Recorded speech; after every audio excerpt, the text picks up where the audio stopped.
What would you recommend to those people taking on those kind of worries? The first thing that comes to mind for me is spirituality. I am here, you are here, where actually things are going on around us, but we're light and we're spirit. So do we really need to make that affect us, or we have to look within? There is power within.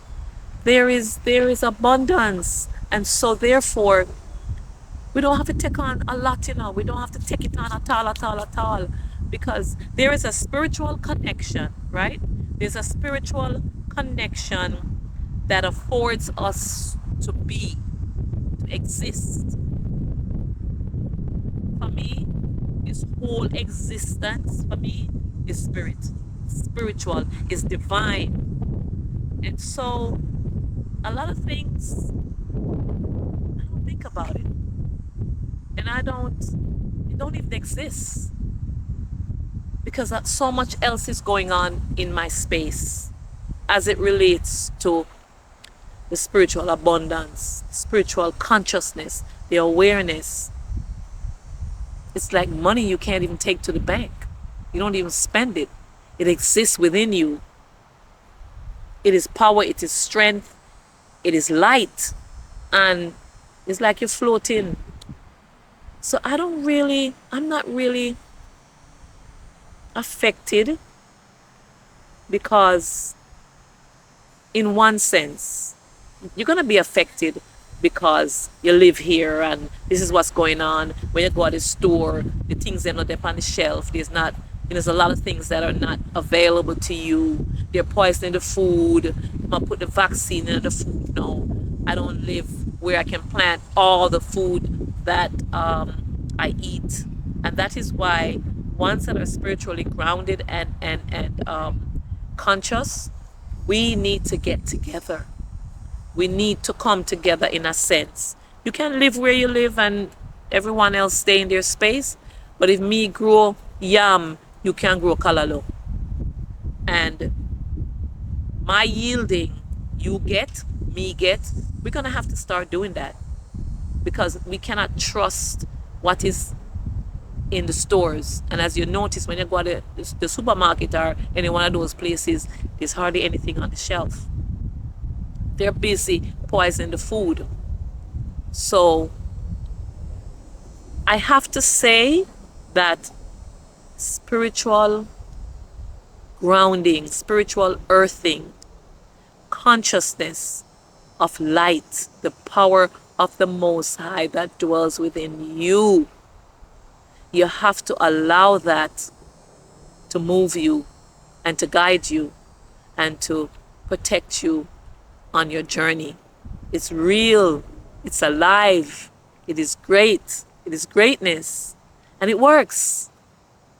It's amazing.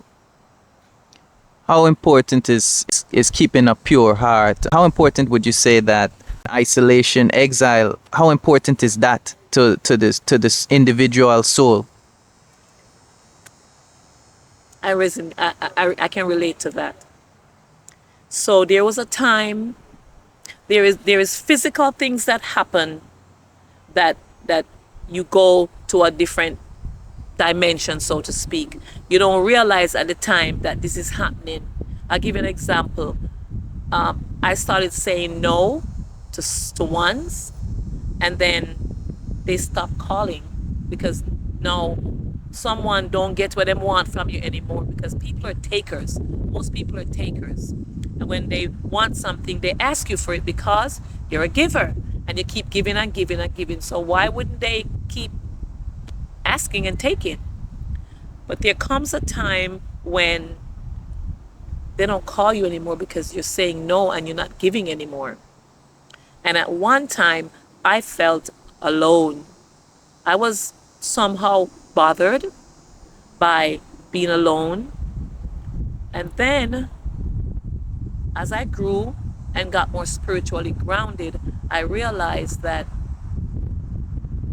being alone is not loneliness.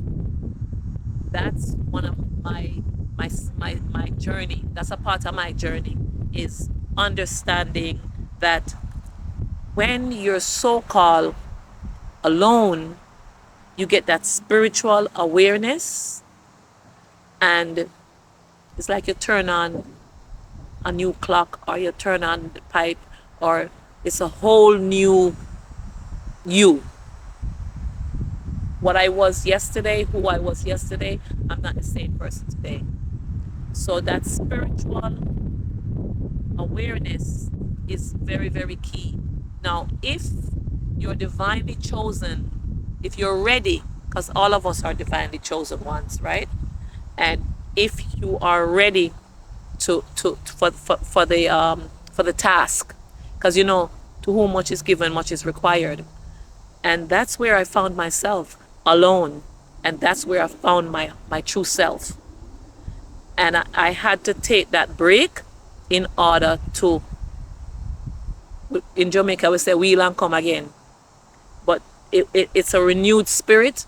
And now I'm comfortable with alone, because I'm not lonely, you know and there's an abundance. It's like gathering gold. When you're alone, that's where the spirit dwells.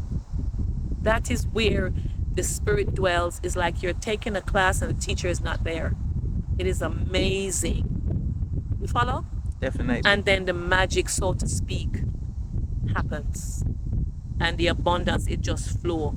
So I would say, to reset, it's important to be alone, because when you're alone, you have the spirit. That spirit is something amazing.